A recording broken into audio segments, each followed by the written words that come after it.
राधे राधे दोस्तों, आज मैं सुनाऊंगा भगवान विट्ठल की अनन्य भक्त सक्कुबाई की दिव्य कथा। महाराष्ट्र के एक छोटे से गांव में एक ब्राह्मण परिवार रहता था। इस परिवार में 4 सदस्य थे। ब्राह्मण, उनकी पत्नी, उनका पुत्र और उनकी पुत्रवधू सखुबाई। सखुबाई साध्वी और पांडुरंग विट्ठल की परम भक्त थी। उनका हृदय बचपन से ही संत महात्माओं की संगति और श्री विट्ठल के प्रेम में रमा हुआ था। लेकिन उनके जीवन में एक विडंबना थी। जिस परिवार में उनकी शादी हुई थी, वहां भगवान का नाम लेना भी पाप माना जाता था। सखुबाई की सास कठोर हृदय वाली थी, जो उन्हें गालियां देती, मारती और तरह तरह से तंग करती थी। उनका पति और ससुर भी सास का ही साथ देते थे। उन्हें पुराने फटे चिथड़े कपड़े पहनने को मिलते, बासी या रूखा सूखा भोजन मिलता और हर रोज अत्याचार सहने पड़ते। लेकिन सखुबाई को इन सब से कोई शिकायत नहीं थी। उनका मन केवल अपने विट्ठल में लीन था। गांव की औरतें उनकी दशा देखकर तरस खाती। एक दिन एक पड़ोसन ने उनसे पूछा, तेरा कोई मायका नहीं है क्या? तुझसे मिलने कोई क्यों नहीं आता? सखुबाई मुस्कुराई और बोली, मेरा मायका तो बहुत बड़ा है, वो पंढरपुर में है।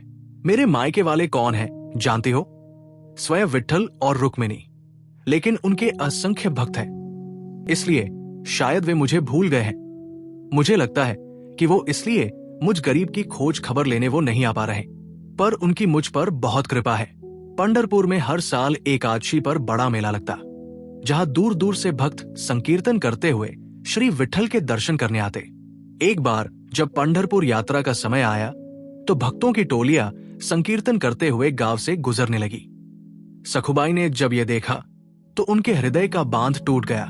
उन्होंने सोचा, मुझे भी जाना चाहिए, लेकिन सास और पति से आज्ञा मांगना बेकार था।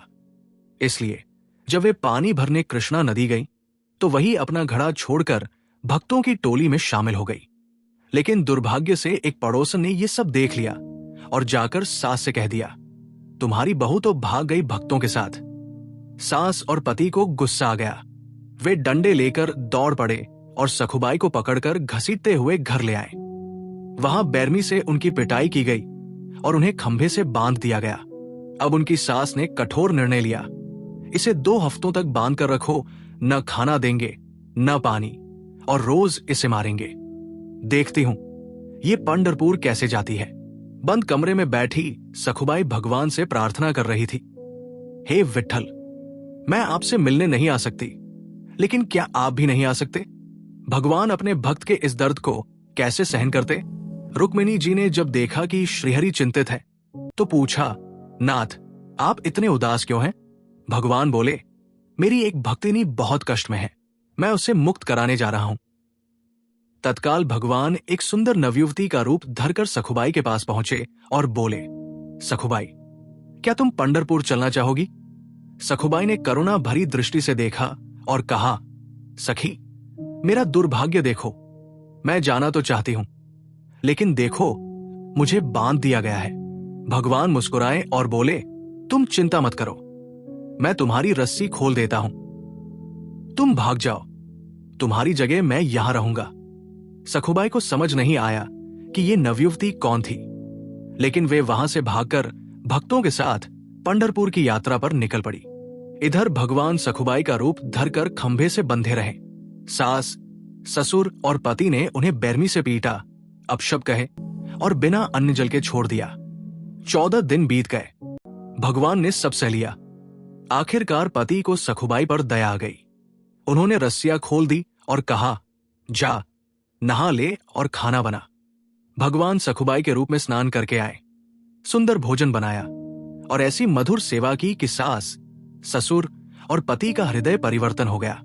अब वे सखुबाई से प्रेम करने लगे। इधर सखुबाई पंढरपुर पहुंची और श्री विट्ठल के दर्शन करके इतनी भाव विभोर हो गई कि वही उनके प्राण निकल गए। मंडली के भक्तों ने उनका अंतिम संस्कार कर दिया। रुक्मिणी जी ने सोचा, मेरे प्रभु तो अब भी बंधे हुए हैं, जिस भक्तिन के लिए वे गए थे उसका तो शरीर ही जल चुका है। वे श्मशान पहुंची, सखुबाई की राख और हड्डियों को प्रेम से देखा और सखुबाई पुनर्जीवित हो गई। रात में सखुबाई के स्वप्न में आकर रुक्मिणी जी ने कहा, बेटी, तुम्हारा प्रण पूरा हुआ, अब घर जाओ। तुम्हारे स्थान पर स्वयं भगवान तुम्हारे पति के घर में रह रहे हैं। सखुबाई जब अपने गांव लौटीं तो भगवान को लगा कि अब उन्हें विदा लेनी चाहिए। वे सखुबाई के रूप में पानी भरने गई और वही अंतर्धान हो गए। जब सखुबाई घर आई तो सास, ससुर और पति को समझ नहीं आ रहा था कि असली सखुबाई कौन है।